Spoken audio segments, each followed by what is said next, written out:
जय हिंद आप सभी को।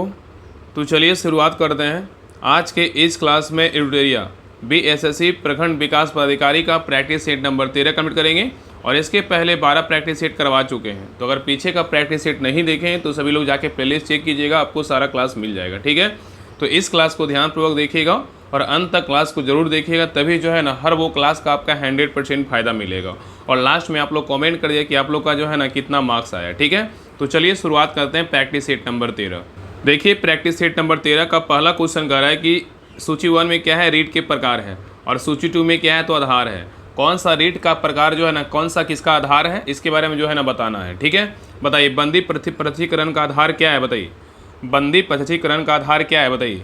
तो एक का से उत्तर क्या होगा, तो ऑप्शन नंबर जो है ना 1 होगा। क्या होगा, विधि के विरुद्ध किसी को क्या कर हिरासत में रखना। ठीक है, तो बंदी पृथक्करण का क्या होता है आधार, तो विधि के विरुद्ध किसी को हिरासत में रखना। ठीक है, नेक्स्ट है प्रतिषेध का आधार क्या है, बताइए प्रतिषेध का आधार क्या है। तो प्रतिषेध का आधार क्या है, तो अधीनस्थ न्यायालय को सुधार संबंधी निर्देश देना। ठीक है, नेक्स्ट है परमादेश। परमादेश का जो है ना आधार क्या है, बताइए परमादेश रीट का जो प्रकार है इसका आधार क्या है, बताइए। तो परमादेश का क्या है, तो सार्वजनिक, परमादेश का क्या है, सार्वजनिक कर्तव्यों को ना निभाना। ठीक है, और नेक्स्ट है अधिकार परीक्षा। अधिकार परीक्षा का अर्थ आधार क्या है, बताइए। अधिकार परीक्षा का आधार बोल सकते हैं तो अर्थ बोल सकते हैं, क्या होता है बताइए। तो अधिकार परीक्षा क्या है, तो लोक कार्यालय को अनाधिकार ग्रहण करना। ठीक है, तो इसका सही उत्तर क्या होगा, तो ऑप्शन नंबर जो है ना सी हो जाएगा। क्या होगा, तो सी 1 4 2 3। ठीक है, याद रखिएगा, बहुत इंपॉर्टेंट क्वेश्चन है। एक बार और देखिए, रिवीजन कर दे रहे हैं। अगर बंदी पृथक्करण का पूछेगा तो क्या हो जाएगा आधार, तो विधि के द्वारा किसी को हिरासत में रखना। और प्रतिषेध का बोलेगा तो क्या हो जाएगा, अधीनस्थ न्यायालय को सुधार संबंधी निर्देश देना। और परमादेश का मतलब क्या है, तो सार्वजनिक कर्तव्यों को ना निभाना। अधिकार परीक्षा का मतलब क्या है, तो लोक कार्यालय को अनाधिकार ग्रहण करना। ठीक है, चलिए क्वेश्चन नंबर 2 पे। क्वेश्चन नंबर 2 कह रहा है कि जब किसी विधेयक या संकल्प के किसी भाग पर चर्चा नहीं हो पाती है तो उस पर मतदान पूर्व चर्चा कराने के लिए कौन सा प्रस्ताव लाया जाता है, रिक्त स्थान का जो है ना पूर्ति करे, बताइए। बहुत अच्छा क्वेश्चन है। कह रहा है कि जब किसी विधेयक या संकल्प के किसी भाग पर चर्चा नहीं हो पाती है तो उस पर मतदान पूर्व चर्चा कराने के लिए कौन सा प्रस्ताव लाया जाता है, रिक्त स्थान की जो है ना पूर्ति करें, बताइए क्या होगा। आंसर को सोचिए और बताइए क्या होगा। तो 2 का सही उत्तर क्या होगा, ऑप्शन नंबर डी गिलोटीन होता है। क्या होता है, गिलोटीन होता है। ठीक है, याद रखिएगा।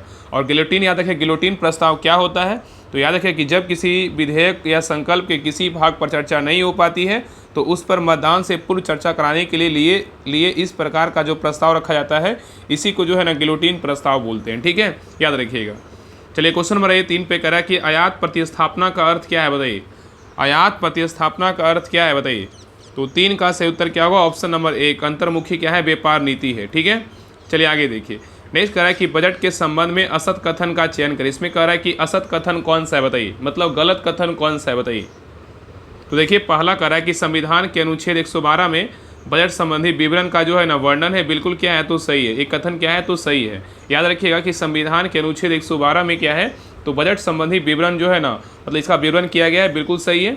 और नेक्स्ट कह रहा है संविधान में बजट शब्द का उल्लेख नहीं है, बिल्कुल क्या है, तो सही है। ठीक है, और नेक्स्ट कह रहा है वित्त मंत्रालय के राष्ट्र विभाग बजट तैयार करने के लिए नोडल निकाय है, ये क्या है, तो गलत है। यही क्या होगा, सही उत्तर हो जाएगा। तो इसमें गलत पूछा था तो गलत क्या हो जाएगा, ऑप्शन नंबर सी हो जाएगा। आगे देखिए डी में कह रहा है अंतिम बजट के लिए कोई संवैधानिक प्रावधान नहीं है, ये क्या है, तो बिल्कुल सही है। तो ए बी और डी क्या है, सही है, लेकिन सी क्या है, तो गलत है। ठीक है, चलिए आगे देखिए। नेक्स्ट कह रहा है कि मुद्रा अवमूल्यन के संबंध में निम्न में से कौन सा कथन सत्य है, बताइए। मुद्रा के अवमूल्यन के संबंध में कौन सा कथन सत्य है, बताइए। तो 5 का सही उत्तर होगा ऑप्शन नंबर 1 इस प्रक्रिया से मुद्रा अवमूल्यन करने वाले देश का आयात कम होता है और निर्यात क्या होता है, बढ़ जाता है। ठीक है, तो मुद्रा अवमूल्यन के संबंध में कौन सा कथन सही है, तो याद रखें मुद्रा अवमूल्यन के बारे में, इस प्रक्रिया से क्या होता है, मुद्रा अवमूल्यन करने वाले देश का आयात कम होता है तथा निर्यात क्या होता है, तो बढ़ जाता है। ठीक है, तो सही उत्तर क्या होगा, ऑप्शन नंबर ए हो जाएगा। ठीक है, चलिए आगे देखिए। नेक्स्ट है कह रहा है कि बैंक दर में वृद्धि समानता इस बात पर संकेत है कि क्या करता है, बताइए। बैंक दर में वृद्धि समानता इस बात का संकेत है कि क्या है, बताइए। तो 6 का सही उत्तर होगा ऑप्शन नंबर डी केंद्रीय बैंक महंगी मुद्रा नीति का क्या अनुसरण कर रहा है। ठीक है, तो बैंक दर में वृद्धि समानता इस बात का संकेत है कि केंद्रीय बैंक महंगी मुद्रा नीति का क्या है, अनुसरण कर रहा है। ठीक है, चलिए आगे देखिए। क्वेश्चन नंबर 7 कर रहा है राजनीतिक दलों को पहली बार संवैधानिक मान्यता कब मिली थी, बताइए। राजनीतिक दलों को पहली बार संवैधानिक मान्यता कब मिली थी, बताइए। तो 7 का सही उत्तर होगा ऑप्शन नंबर सी 1985 ईस्वी मिला था। ठीक है, चलिए आगे देखिए। नेक्स्ट है भारत में जेंडर बजटिंग की अवधारणा की शुरुआत किस वित्तीय वर्ष के आम बजट में प्रस्तुत की गई थी, बताइए। कह रहा है कि भारत में जेंडर बजटिंग की अवधारणा की शुरुआत किस वित्तीय वर्ष के आम बजट में प्रस्तुत की गई थी, बताइए। तो 8 का सही उत्तर होगा ऑप्शन नंबर सी, 2005 से 6 ईस्वी में किया गया था। ठीक है, चलिए आगे देखिए। नेक्स्ट है बाबा कल्याणी समिति का गठन किया गया था, बताइए किसके हेतु। बाबा कल्याणी समिति का गठन किया गया था किसके हेतु, बताइए। तो 9 का सही उत्तर क्या होगा ऑप्शन नंबर सी, विशेष आर्थिक क्षेत्र नीति तैयार करने हेतु। ठीक है, चलिए आगे देखिए। नेक्स्ट है निम्न में से कौन सा चट्टानी क्रम सबसे प्राचीन है, बताइए। निम्न में से कौन सा चट्टानी क्रम सबसे प्राचीन है, बताइए। तो 10 का सही उत्तर होगा ऑप्शन नंबर 1, आर्कियन क्रम का। किसका है, आर्कियन क्रम का। ठीक है, याद रखिए आर्कियन क्रम की चट्टानें कैसी होती है, याद रखिए ये जो है ना प्राचीनतम एवं क्या होता है प्राथमिक चट्टानें हैं जो नीस व सींड के रूप में क्या होता है रूपांतरित हो चुकी है। ठीक है, याद रखिएगा। चलिए आगे देखिए, इसमें मिलान करना है। नदी दिया हुआ है और किसकी जो है किस नदी का सहायक नदी है इसके बारे में जो है ना बताना है। बताइए गंगा की सहायक नदी कौन सी, बताइए। गंगा की सहायक नदी कौन सी है, तो गंगा की सहायक नदी कौन सी है, टोन्स है। क्या है, तो टोन्स है। तो गंगा की सहायक नदी कौन कौन है, रामगंगा है, गोमती है, घाघरा है, गंडक है, यमुना है, टोन्स और सोन और क्या है तो कर्मनाशा है। ठीक है, ये सब क्या है तो सहायक नदियाँ किसका है, तो गंगा का। ठीक है, नेक्स्ट सिंधु नदी की सहायक नदी कौन है, बताइए। सिंधु नदी की सहायक नदी कौन है, तो सिंधु नदी की सहायक नदी क्या है, तो सूख है। क्या है, सियोक है। ठीक है, और कौन कौन है, तो नुब्रा है, सियोक है, सिंगार है, गिलगिट है, काबुल है, झेलम है, चिनाब है, क्या है, रावी और क्या है तो सतलज है। ठीक है, नेक्स्ट देखिए गोदावरी नदी की सहायक नदी कौन है, तो गोदावरी नदी की सहायक नदी कौन सा है, इसका क्या हो जाएगा, सबरी है। क्या है, तो सबरी है। ठीक है, तो गोदावरी का कौन कौन सहायक नदी है, तो पूर्णा है, बर्धा है, मजरी है, पेन गंगा है, बेन गंगा है, प्राणहिता है, सबरी और क्या है, इंद्रावती है। ठीक है, नेक्स्ट है कावेरी नदी की सहायक नदी कौन सा है, तो लोक पानी है। लोक क्या है, पावनी है। क्या है, लोक पावनी। तो कावेरी नदी की जो है ना अन्य सहायक नदियाँ कौन कौन है, तो हेमावती है, लोक पावनी है, हेमावती है और क्या है तो शिमला और क्या है अर्कावती है। ठीक है, ये सब क्या है तो कावेरी नदी की जो है ना सहायक नदियाँ हैं। ठीक है, तो इसका सही उत्तर क्या होगा, तो ऑप्शन नंबर जो है ना ए हो जाएगा, 1 2 3 4। ठीक है, चलिए आगे देखिए। नेक्स्ट क्वेश्चन पे आइए, कह रहा है कि भारत के दक्कन के पठार पर बेसाल्ट निर्मित लावा शैलों का निर्माण हुआ है किस युग में, बताइए। कह रहा है कि भारत के दक्कन के पठार पर बेसाल्ट निर्मित लावा शैलों का निर्माण हुआ है किस युग में, बताइए। तो 12 का सही उत्तर होगा ऑप्शन नंबर 1, क्रिटेशियस युग में हुआ। किस युग में हुआ, क्रिटेशियस युग में हुआ। ठीक है, चलिए आगे देखिए। नेक्स्ट है निम्नलिखित में से असत्य युग्म की पहचान कीजिए। इसमें योजना दिया हुआ है, कौन सा योजना किस वर्ष स्टार्ट हुआ था इसके बारे में बताना है। इसके बारे में कह रहा है कि इसमें जो है ना कौन सा गलत है, बताइए। तो देखिए पहला कह रहा है स्वर्ण जयंती ग्राम स्वरोजगार योजना, ये कब स्टार्ट हुआ था, 1999 में स्टार्ट हुआ। बिल्कुल क्या है तो सही है। स्वर्ण जयंती ग्राम स्वरोजगार योजना कब स्टार्ट हुआ था, 1999 में स्टार्ट हुआ था। बिल्कुल क्या है तो सही है। और नेक्स्ट है, और याद रखिए इसका विशेषता क्या है ना, तो याद रखिए ग्रामीण जो है ना गरीबों को स्वरोजगार के अवसर को उपलब्ध कराना। ठीक है, नेक्स्ट है स्वर्ण जयंती शहरी स्वरोजगार योजना, ये कब स्टार्ट हुआ, तो 1997 में स्टार्ट हुआ था। और इसका विशेषता क्या है, तो शहरी गरीबों को स्वरोजगार मुहैया कराना। ठीक है, आगे देखिए कह रहा है कि राष्ट्रीय ग्रामीण स्वास्थ्य मिशन जो है ये कब स्टार्ट हुआ था, 2000 में स्टार्ट हुआ था। ये क्या है तो गलत है। याद रखिए राष्ट्रीय ग्रामीण स्वास्थ्य मिशन जो है ना कब स्टार्ट हुआ था, तो 2005 में स्टार्ट हुआ था। कब हुआ था, 2005 में स्टार्ट हुआ था, 12 अप्रैल 2005 को स्टार्ट हुआ था। ठीक है, और इसका विशेषता क्या है, तो ग्रामीण इलाकों में निर्वासित जो है ना कमजोर समूहों से किफ़ायती गुणवत्तापूर्ण सेवाएं मुहैया कराना। और नेक्स्ट है जवाहर रोजगार योजना कब स्टार्ट हुआ था, 1989 में स्टार्ट हुआ। बिल्कुल क्या है तो सही है। ठीक है, और इसका विशेषता क्या है, तो ग्रामीण बेरोजगारी के अतिरिक्त लाभप्रद रोजगार के अवसर सृजित करना। ठीक है, इसमें गलत पूछा था, गलत क्या हो जाएगा, ऑप्शन नंबर सी क्या है तो गलत है। ठीक है, चलिए आगे देखिए। क्वेश्चन नंबर 14 पे आइए, करें निम्नलिखित में से किस देशों के साथ इजराइल की सीमा जो है ना संलग्न है, बताइए। करें निम्नलिखित में से किस देशों के साथ इजराइल की सीमा संलग्न है, बताइए। तो 14 का सही उत्तर होगा option number B, Lebanon, Syria, Jordan और क्या है तो मिस्र है। क्या है, लेबनान, सीरिया, जॉर्डन और क्या है तो मिस्र है। ठीक है, चलिए आगे देखिए। नेक्स्ट कह रहा है कि हरमट्टन पवने किस मरुस्थल से चलती है, बताइए। हरमट्टन पवने किस मरुस्थल से चलती है, बताइए। तो 15 का सही उत्तर होगा ऑप्शन नंबर सी, सहारा मरुस्थल में चलती है। ठीक है, तो हरमट्टन पवने किस मरुस्थल से चलती है, तो सहारा मरुस्थल से चलती है। ठीक है, चलिए आगे देखिए। नेक्स्ट है 2011 की जनगणना के अनुसार न्यूनतम घनत्व वाला राज्य कौन सा है, बताइए। 2011 की जनगणना के अनुसार न्यूनतम जनघनत्व वाला राज्य कौन सा है, बताइए। तो 16 का सही उत्तर क्या होगा, ऑप्शन नंबर डी, कौन सा राज्य है, अरुणाचल प्रदेश है। कौन सा राज्य है, अरुणाचल प्रदेश है। ठीक है, याद रखिएगा। नेक्स्ट है कह रहा है कि सूची 1 सूची 2 को जो है ना सुमेलित करना है। यहाँ पे प्रतिपादक है और यहाँ पे क्या है, नृत्य रूप है। कौन सा नृत्य रूप के जो है ना कौन प्रतिपादक है इसके बारे में जो है ना बताना है, बताइए। पहला क्या है, सुरेंद्रनाथ जेना। सुरेंद्रनाथ जेना जो है ना किस नृत्य रूप के जो है ना प्रतिपादक हैं, बताइए क्या होगा। तो सुरेंद्रनाथ जेना किसके हैं, उड़ीसी के हैं। किसके, उड़ीसी के हैं, ठीक है। और पुष्पा भूइयाँ किसके हैं, पुष्पा भूइयाँ जो है ना किस नृत्य के रूप के प्रतिपादक है, तो पुष्पा भूइयाँ किसके, भरतनाट्यम के। किसके, भरतनाट्यम के। उमा शर्मा किसके हैं, तो उमा शर्मा जो है ना किसके हैं, तो कथक के हैं। किसके, कथक के। और शंकरन इम्ब्रायंथरी किसके हैं, तो कथकली के हैं, ठीक है। तो इसका सही उत्तर क्या होगा, तो ऑप्शन नंबर जो है ना बी हो जाएगा। 4 3 2 1, ठीक है। चलिए आगे देखिए। नेक्स्ट है एपीईसी का पूर्ण रूप क्या है, बताइए। एपीईसी का पूर्ण रूप क्या है, बताइए। एपीईसी का पूर्ण रूप क्या है, बताइए। तो 18 का सही उत्तर होगा ऑप्शन नंबर क्या है, तो D, Asia Pacific economic cooperation है, ठीक है। तो एपीईसी का पूर्ण रूप क्या है, तो एशिया पैसिफिक इकोनॉमिक कोऑपरेशन है, ठीक है। चलिए आगे देखिए। और याद रखिएगा ना कि इसका एपीईसी का जो है ना उद्देश्य क्या है, तो एपीसीई का उद्देश्य जो है ना एशिया प्रशांत क्षेत्र में आर्थिक समन्वय द्वारा सतत एवं समावेशी आर्थिक विकास में समृद्धि में क्या करना, वृद्धि करना है, ठीक है। और याद रखिए भारत जो है ना एपीईसी का जो है ना सदस्य मतलब राष्ट्र नहीं है, ठीक है। चलिए आगे देखिए। नेक्स्ट है निम्नलिखित में से रुद्रम फर्स्ट क्या है, बताइए। निम्नलिखित में से रुद्रम फर्स्ट क्या है, बताइए। तो 19 का सही उत्तर होगा option number C, anti radiation क्या है, मिसाइल है। नेक्स्ट देखिए कह रहा है कि निम्न को सुमेलित कीजिए। यहाँ पे देश दिया हुआ है, यहाँ पे राजधानी है। किस देश का राजधानी क्या है, इसके बारे में बताना है। देखिए देश और राजधानी जो है ना बहुत इंपॉर्टेंट होता है। आपको बिहार दरोगा में भी देखिए एक क्वेश्चन से 2 क्वेश्चन आपको देखने को मिलेगा। और बिहार एसएससी में तो सिलेबस में ही ऐड है कि आपका 1 से 2 क्वेश्चन से 3 भी क्वेश्चन आ सकता है देश और राजधानी से, ठीक है ना। तो देश और राजधानी जहाँ भी मिले आप उसको जो है ना रट जाइए, ठीक है। तो देखिए बताइए नाइजीरिया, पहला क्या है, नाइजीरिया। नाइजीरिया की राजधानी कहाँ है, बताइए। नाइजीरिया की राजधानी कहाँ है, बताइए। तो नाइजीरिया की राजधानी कहाँ है, तो अबूजा है। कहाँ है, अबूजा है। लीबिया की राजधानी कहाँ है, बताइए। तो लीबिया की राजधानी कहाँ है, त्रिपोली है। कहाँ है, त्रिपोली है।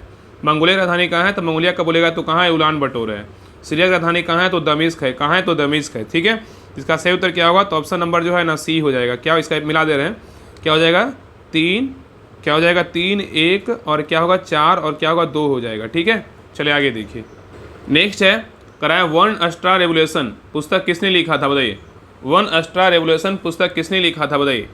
तो 21 का सही उत्तर होगा ऑप्शन नंबर डी, मासानोबु फुकुओका ने लिखा है, ठीक है। तो वन स्टार रेवोल्यूशन पुस्तक किसने लिखी, तो मासानोबु फुकुओका ने लिखी, ठीक है। क्वेश्चन नंबर देखिए 22 का है कोरिया का विभाजन किस समानांतर रेखा द्वारा किया गया था, बताइए। कोरिया का विभाजन किस समानांतर रेखा द्वारा किया गया था, बताइए। तो 22 का सही उत्तर होगा ऑप्शन नंबर डी, 38वीं। क्या होगा, तो 38वीं, ठीक है। तो कोरिया का विभाजन जो है 38वीं समानांतर रेखा द्वारा किया गया था। और यह रेखा उत्तर एवं दक्षिण कोरिया को क्या करता है, अलग करता है, ठीक है। और 24वीं समानांतर रेखा जो है ना किसको अलग करता है, तो भारत एवं पाकिस्तान को क्या करता है, अलग करता है, ठीक है। और 17वीं समानांतर रेखा क्या करता है, उत्तरी एवं दक्षिणी वियतनाम को अलग करता है। चलिए आगे देखिए। नेक्स्ट है भौतिक अनुसंधान प्रयोगशाला किसके द्वारा स्थापित की गई थी, बताइए। भौतिक अनुसंधान प्रयोगशाला किसके द्वारा स्थापित किया गया था, बताइए। तो 23 का सही उत्तर क्या होगा, option number D, Vikram Sarabhai के द्वारा जो है ना स्थापित किया गया था, ठीक है। चलिए आगे देखिएगा। चर्चा में रहे स्कोरेस 2.0 का संबंध किससे, बताइए। चर्चा में रहे SCORES 2.0 का संबंध किससे, बताइए। तो 24 का सही उत्तर होगा ऑप्शन नंबर सी, सेबी द्वारा लॉन्च किया गया शिकायत निवारण क्या है, प्रणाली का क्या है, नया संस्करण है, ठीक है। चलिए आगे देखिए। नेक्स्ट कह रहा है कि ऑनकोसेरियासिस जो है ना रिवर क्या है, ब्लाइंडनेस को हाल ही में खत्म करने वाला पहला अफ्रीकी देश कौन सा है, बताइए। ऑनकोसेरियासिस रिवर ब्लाइंडनेस को हाल ही में खत्म करने वाला पहला अफ्रीकी देश कौन सा है, बताइए।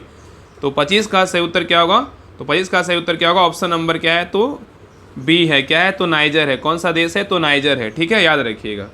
नेक्स्ट है करा हाल ही में कठिया गेहूं को भौगोलिक संकेतक GI टैग प्रदान किया गया है, यह किस राज्य से जो है ना संबंधित है, बताइए। कह रहा है कि हाल ही में कठिया गेहूं को भौगोलिक संकेतक GI टैग प्रदान किया गया, यह किस राज्य से जो है ना संबंधित है, बताइए। तो 26 का सही उत्तर होगा option number D, Uttar Pradesh से। किस राज्य से, उत्तर प्रदेश से, ठीक है। नेक्स्ट कह रहा है कि सुविधा पोर्टल का उद्देश्य क्या है, बताइए। सुविधा पोर्टल का उद्देश्य क्या है, बताइए। तो 27 का सही उत्तर क्या होगा, ऑप्शन नंबर बी, स्वतंत्र निष्पक्ष पारदर्शी रूप से चुनाव कराने के लिए सभी राजनीतिक दलों को समान अवसर जो है ना प्रदान करना है। तो सुविधा पोर्टल का उद्देश्य क्या है, तो स्वतंत्र निष्पक्ष और पारदर्शी रूप से चुनाव कराने के लिए सभी राजनीतिक दलों को समान अवसर प्रदान करना, ठीक है। चलिए आगे देखिए। नेक्स्ट है कह रहा है वैश्विक भुखमरी सूचकांक ग्लोबल हंगर इंडेक्स 2024 में भारत का स्थान क्या है, बताइए। वैश्विक भुखमरी सूचकांक ग्लोबल हंगर इंडेक्स 2024 में भारत का स्थान क्या है, बताइए। तो 28 का सही उत्तर होगा ऑप्शन नंबर क्या है तो 105वां है, क्या है तो 105वां है। ठीक है, याद रखिएगा कि भारत साल जो है ना 2024 के वैश्विक भुखमरी सूचकांक में 27.3 स्कोर के साथ जो है 127 देशों में से 105वें स्थान पर रहा है। और यह खाद्य असुरक्षा और कुपोषण की चुनौतियों से प्रेरित गंभीर भूख क्या है संकट को जो है ना उजागर करता है। ठीक है, और याद रखिएगा कि वैश्विक भुखमरी सूचकांक जो है ना global hunger index concern world wide और बेंगर हंगर हिल्प द्वारा जो है ना प्रत्येक वर्ष जो है ना प्रकाशित किया जाता है। ठीक है, चलिए आगे देखिए। नेक्स्ट है मार्च 2025 में सी डॉट ने किस IIT के साथ साझेदारी की है, बताइए। मार्च 2025 में सी डॉट ने किस IIT के साथ साझेदारी की है, बताइए। तो 29 का सही उत्तर होगा ऑप्शन नंबर 1, IIT दिल्ली के साथ जो है ना साझेदारी किया है। ठीक है, नेक्स्ट है हाल ही में किसे अंतर्राष्ट्रीय ओलंपिक समिति का अध्यक्ष चुना गया, बताइए। हाल ही में किसे अंतर्राष्ट्रीय ओलंपिक समिति के अध्यक्ष चुना गया, बताइए। तो 30 का सही उत्तर होगा ऑप्शन नंबर 1, क्रिस्टी कोवेंट्री को जो है ना चुना गया है। किसको चुना गया है? क्रिस्टी कोवेंट्री को चुना गया है। ठीक है, चलिए आगे देखिए। नेक्स्ट है केंद्रीय बजट 2024-25 के अनुसार 2 वर्षों में कितने किसानों को प्राकृतिक खेती से जोड़ा जाएगा, बताइए। कह रहा है कि केंद्रीय बजट 2024-25 के अनुसार अगले 2 वर्षों में कितने किसानों को प्राकृतिक खेती से जोड़ा जाएगा, बताइए। तो 31 का सही उत्तर होगा ऑप्शन नंबर 1 करोड़ जो है ना लोगों को जोड़ा जाएगा। ठीक है, तो केंद्रीय बजट 2024-25 के अनुसार देश भर में 1 करोड़ किसानों को प्राकृतिक खेती की शुरुआत कराई जाएगी तथा उन्हें प्रमाणीकरण और ब्रांडिंग की सुविधा दी जाएगी। ठीक है, और इसका कार्यान्वयन वैश्विक संस्थानों और इच्छुक ग्राम पंचायती के माध्यम से किया जाएगा। ठीक है, चलिए आगे देखिए। नेक्स्ट कह रहा है कि ऑस्कर पुरस्कार 2024 के संबंध में कौन सा जो है ना सही सुमेलित है, बताइए। कह रहा है ऑस्कर पुरस्कार से 2024 के संबंध में कौन सा सही सुमेलित है, बताइए। तो देखिए पहला है एम्मा स्टोन जो है क्या है तो सर्वश्रेष्ठ अभिनेत्री के रूप में चुना गया है, बिल्कुल क्या है तो सही है। ठीक है, और नेक्स्ट है किलियन मर्फी जो है सबसे अभिनेता के रूप में चुना गया है, बिल्कुल क्या है तो सही है। ठीक है, नेक्स्ट है द जोन ऑफ स्टेंट जो है ना सबसे अंतर्राष्ट्रीय फिल्म है, ये भी क्या है तो सही है। तो सही उत्तर क्या होगा तो ऑप्शन नंबर डी, इनमें से सभी क्या है तो सही है। ठीक है, याद रखिएगा। और सर्वश्रेष्ठ निर्देशक बोलेगा तो क्या है क्रिस्टोफर नोलन है जो ओपेनहाइमर के है। ठीक है, और सर्वश्रेष्ठ अभिनेता बोलेगा तो कौन है तो सर्वश्रेष्ठ अभिनेता बोलेगा तो कौन है, याद रखिएगा। सर्वश्रेष्ठ अभिनेता बोलेगा तो क्या हो जाएगा तो सिलियन मर्फी है। ठीक है, मतलब किलियन मर्फी बोल सकते हैं, किलियन मर्फी ओपेनहाइमर के ही है। ठीक है, और सर्वश्रेष्ठ अभिनेत्री बोलेगा तो कौन है, एम्मा स्टोन है जो क्या है तो पुअर थिंग्स के जो है ना मतलब अभिनेत्री है। ठीक है, इसका सही उत्तर क्या होगा ऑप्शन नंबर डी हो जाएगा। चलिए आगे देखिए। आगे कह रहा है कि भारत के पहले फ्यूचर लैब्स केंद्र का उद्घाटन कहाँ किया गया, बताइए। भारत के पहले फ्यूचर लैब्स केंद्र का उद्घाटन कहाँ किया गया है। तो 33 का सही उत्तर होगा ऑप्शन नंबर बी, तिरुवनंतपुरम में किया गया है। ठीक है, नेक्स्ट है रुआंग ज्वालामुखी जो विस्फोट के कारण खबरों में रहा किस देश में स्थित है, बताइए। रुआंग ज्वालामुखी जो विस्फोट के कारण खबरों में रहा किस देश में स्थित है, बताइए।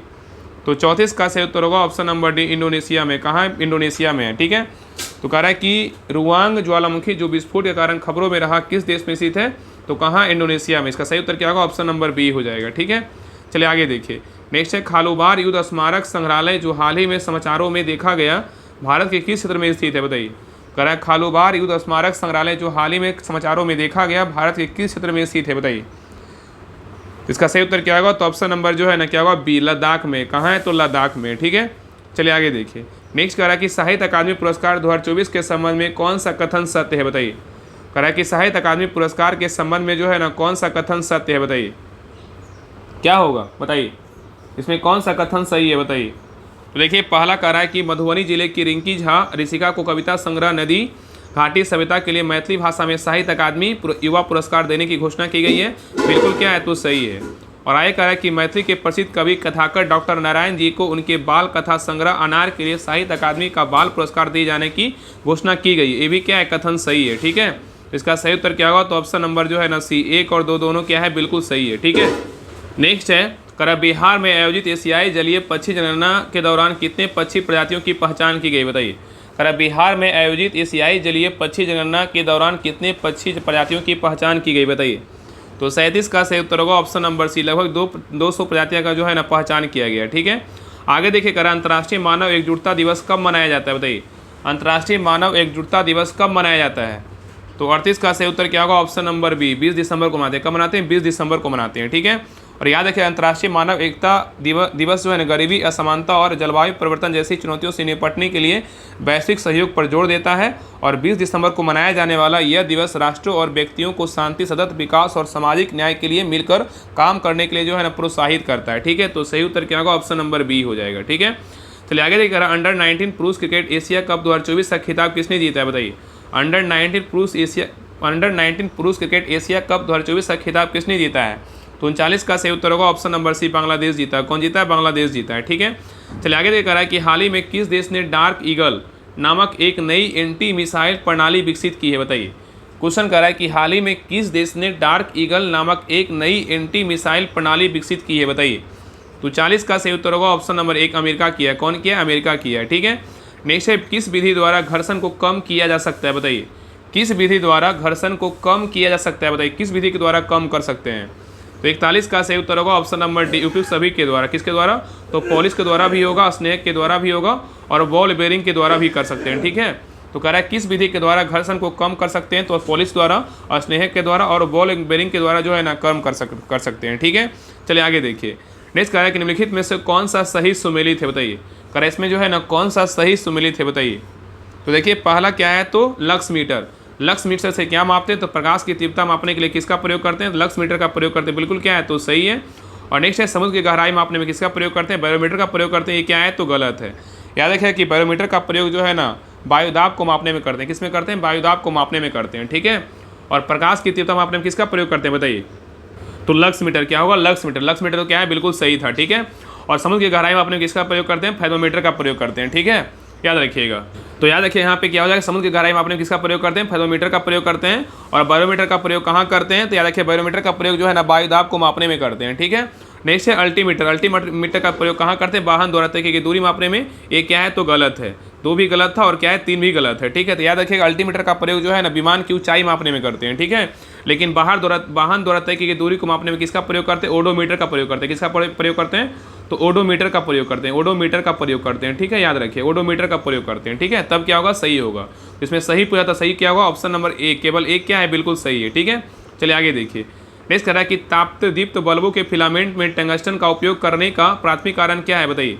ताप्तदीप्त बल्बों के फिलामेंट टंगस्टन का उपयोग करने का जो है ना प्राथमिक कारण क्या है बताइए। तो 43 का सही उत्तर क्या होगा? ऑप्शन नंबर 1, इसका गलनांक क्या है? उच्च है। इसका गलनांक क्या है? तो उच्च है। ठीक है, चलिए आगे देखिए। आगे कह रहा है किसी लेंस की क्षमता मापने का सूत्र क्या है बताइए। किसी लेंस की क्षमता मापने का सूत्र क्या है बताइए। तो 44 का सही उत्तर क्या होगा? तो ऑप्शन नंबर जो है ना क्या हो जाएगा, तो ए हो जाएगा। P बराबर 1/f हो जाएगा। ठीक है, और याद रखिएगा कि लेंस द्वारा प्रकाश किरणों को अभिसारित व अपसारित करने की सामर्थ्य को जो है लेंस की क्षमता कहते हैं। ठीक है, और लेंस की क्षमता का ऐसा ही मात्रा क्या होता है? डायोप्टर होता है। ठीक है, और उत्तल लेंस की क्षमता धनात्मक और तथा अवतल लेंस की क्षमता क्या होता है? ऋणात्मक होता है। आगे देखिए कह रहा है कि विद्युत परिपथ में घटकों को उनके कार्यों से जो है ना मिलान करें। विद्युत परिपथ में घटकों व जो है ना उनके कार्यों से क्या करना है? मिलान करना है। बताइए प्रतिरोधक का क्या होगा बताइए। प्रतिरोधक का क्या होगा बताइए। तो प्रतिरोधक का क्या हो जाएगा? इसका क्या हो जाएगा? तो ए का क्या हो जाएगा? तो ए हो जाएगा ना, हो जाएगा 2। धारा को जो है ना सीमित करता है। क्या करता है? धारा को जो है ना सीमित करता है। क्या? तो प्रतिरोधक क्या हो जाएगा? धारा को जो है ना सीमित करता है। ठीक है, तो संधारित्र का क्या होगा बताइए। संधारित्र का जो कार्य है ना क्या है बताइए। तो संधारित्र का काम क्या है? तो विद्युत ऊर्जा का भंडारण करता है। ठीक है, नेक्स्ट है प्रेरक। प्रेरक का जो है कार्य क्या है बताइए। प्रेरक का, तो प्रेरक का कार्य क्या है? तो प्रेरक का कार्य क्या है? चुंबकीय क्षेत्र उत्पन्न करना। ठीक है, और नेक्स्ट है बल्ब। बल्ब का कार्य क्या है? तो विद्युत ऊर्जा को जो है ना प्रकाश ऊर्जा में क्या है? परिवर्तित करता है। ठीक है, तो इसका सही उत्तर क्या होगा? तो ऑप्शन नंबर बी हो जाएगा। ठीक है, याद रखिएगा। चलिए आगे देखिए।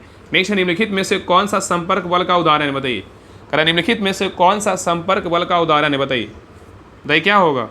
तो 46 का सही उत्तर होगा ऑप्शन नंबर बी, घर्षण बल है। क्या है? तो घर्षण बल है। ठीक है, याद रखिएगा। ठीक है, चलिए आगे देखिए। नेक्स्ट है यदि पेड़ की शाखाओं को तेजी से हिलाया जाता है तो उस पर जो है ना लगे फल नीचे गिर जाते हैं। इस यह किस कारण से होता है बताइए। यदि पेड़ की शाखाओं को तेजी से हिलाया जाता है तो उस पर लगे फल नीचे गिर जाते हैं, यह किस कारण से होता है बताइए।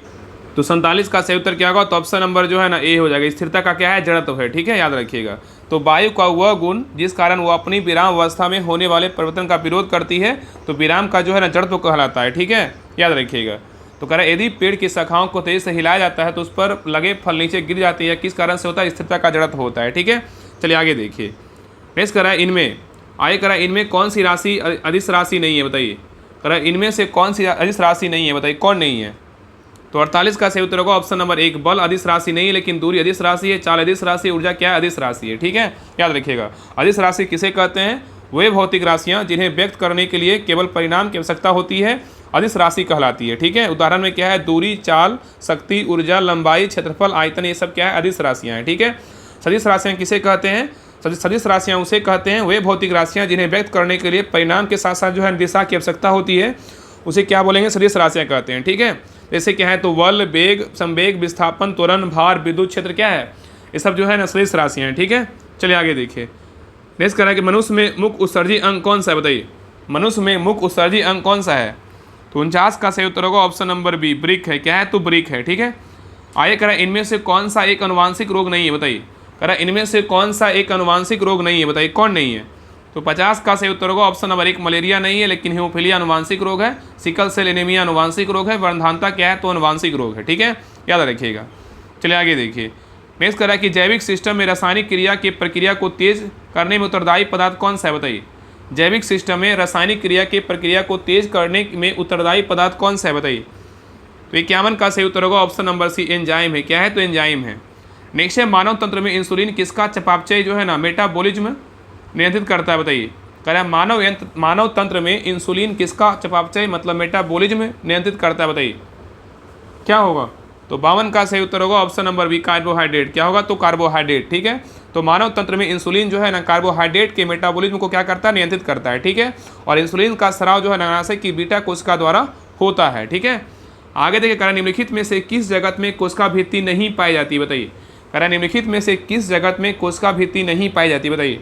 तो 53 का सही उत्तर क्या होगा, ऑप्शन नंबर डी। क्या है, जंतु में जो है नहीं पाया जाता, लेकिन मोनेरा, प्रोटिस्टा और क्या है, कवक में पाया जाता है। ठीक है, और याद रखिए कि विटेकर ने जीवों को 5 जगत में जो है ना वर्गीकृत किया, जो मोनेरा, प्रोटिस्टा, कवक, पादप और क्या है, जंतु जगत है। ठीक है, याद रखिएगा। ठीक है, इसमें क्या होगा, तो किसमें जो है ना कोशिका भित्ति नहीं पाया जाता, जंतु में जो है नहीं पाया जाता है। ठीक है, और मोनेरा क्या होता है, तो यह जो है ना यह कोशिकीय प्रोकैरियोटिक जीवों का समूह है। इनमें कुछ में से जो है ना कोशिका भित्ति पाई जाती है तथा कुछ में जो है नहीं। और जो है ना पोषण के स्तर पर ये क्या होते हैं, स्वपोषी, रसायन संश्लेषी, प्रकाश संश्लेषी अथवा विषमपोषी परजीवी दोनों हो सकते हैं। जैसे उदाहरण में क्या है, जीवाणु, साइनोबैक्टीरिया आदि। ठीक है, चलिए आगे देखिए। आगे कह रहा है कि 1567 ईस्वी में अकबर के आक्रमण के समय, कह रहा है कि 1567 ईस्वी में अकबर के आक्रमण के समय वहाँ का शासक जो है ना कौन था, बताइए। तो 54 का सही उत्तर क्या होगा, option number B, Uday Singh था। कौन था, उदय सिंह था। ठीक है, नेक्स्ट है ब्रिटिश सरकार के किस अधिनियम द्वारा भारत में शिक्षा पर खर्च करने हेतु 1 लाख रुपए का प्रावधान किया गया था, बताइए। कह रहा है ब्रिटिश सरकार के किस अधिनियम द्वारा भारत में शिक्षा पर खर्च करने हेतु 1 लाख रुपए का प्रावधान किया गया था, बताइए। तो 55 का सही उत्तर होगा ऑप्शन नंबर 1, 1813 ईस्वी में किया गया था। ठीक है, याद रखिएगा। नेक्स्ट है, याद रखिएगा ना कि 1813 ईस्वी के अधिनियम के प्रावधान को क्या क्या है, देखिए भारत में जो है शिक्षा पर खर्च हेतु जो है 1 लाख रुपए का प्रावधान था, 1813 का अधिनियम था। और नेक्स्ट था ईस्ट इंडिया कंपनी का भारतीय व्यापार से एक अधिकार समाप्त कर दिया गया था, यद्यपि उस पर चीन से व्यापार एवं चाय के व्यापार पर एक अधिकार बना रहा। एक किसका अधिनियम था, 1813 का ही अधिनियम था। ठीक है, और एक और था ईसाई धर्म प्रचारों को भारत में धर्म प्रचार के लिए छूट दे दी गई, एक था 1813 का ही अधिनियम था। ठीक है, चलिए आगे देखिए।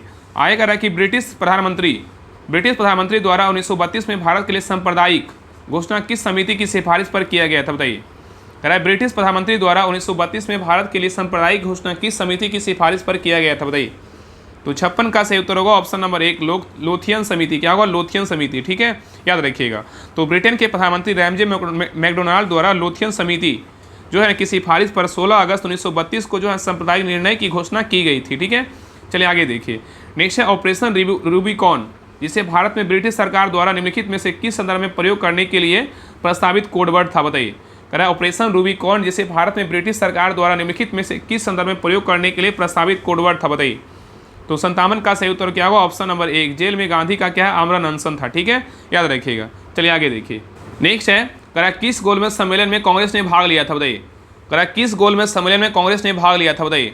तो 58 का सही उत्तर क्या होगा, ऑप्शन नंबर बी, द्वितीय गोलमेज सम्मेलन में जो है ना कांग्रेस भाग लिया था। ठीक है, याद रखिएगा। आगे देखिए कह रहा है कि क्वेश्चन नंबर नेक्स्ट कह रहा है कि क्रांतिकारी गतिविधियों के साथ कौन सी पत्रिका जो है ना जुड़ी हुई नहीं थी, बताइए। यहाँ पे नहीं पूछा है कि क्रांतिकारियों गतिविधियों के साथ कौन सी पत्रिका जुड़ी हुई नहीं थी, बताइए। तो 59 का सही उत्तर क्या होगा, option number D, young India. Young India जो नहीं जुड़ा हुआ था, लेकिन संध्या था, युगांतर था, गदर था। ठीक है, चलिए आगे देखिए। नेक्स्ट है कृष्णदेव राय ने अमुक्त मालदा की रचना किस भाषा में की थी, बताइए। कृष्णदेव राय ने अमुक्त मालदा की रचना किस भाषा में की थी, बताइए। तो 60 का सही उत्तर होगा ऑप्शन नंबर बी, तेलुगु भाषा में किया था। ठीक है, चलिए आगे देखिए। कह रहा है दिल्ली की राजगद्दी पर लोधी शासकों का सही कालानुक्रम क्या है, बताइए। दिल्ली की राजगद्दी पर लोधी शासकों का सही कालानुक्रम क्या है बताइए। तो 61 का सही उत्तर क्या होगा, option number D, Bahlol Lodhi, Sikandar Lodhi और क्या है, इब्राहिम लोधी होगा। ठीक है, तो याद रखिएगा ना कि लोधी शासकों का दिल्ली के राजगद्दी पर बैठने का सही जो क्रम क्या है, तो बहलोल लोधी, सिकंदर लोधी और क्या है, इब्राहिम लोधी। बहलोल लोधी का क्या था, 1451 से 1489 ईस्वी तक था, और सिकंदर शाह का जो है ना 1489 से 1517 तक था, और इब्राहिम लोधी का 1517 से 1526 ईस्वी तक था। ठीक है, चलिए आगे देखिए। नेक्स्ट है, बिंबिसार ने किस राजवंश के राजा के उपचार के लिए जो है ना राजवैद्य जीवक को भेजा था बताइए। बिंबिसार ने किस राजवंश के राजा के उपचार के लिए राजवैद्य जीवक को भेजा था बताइए।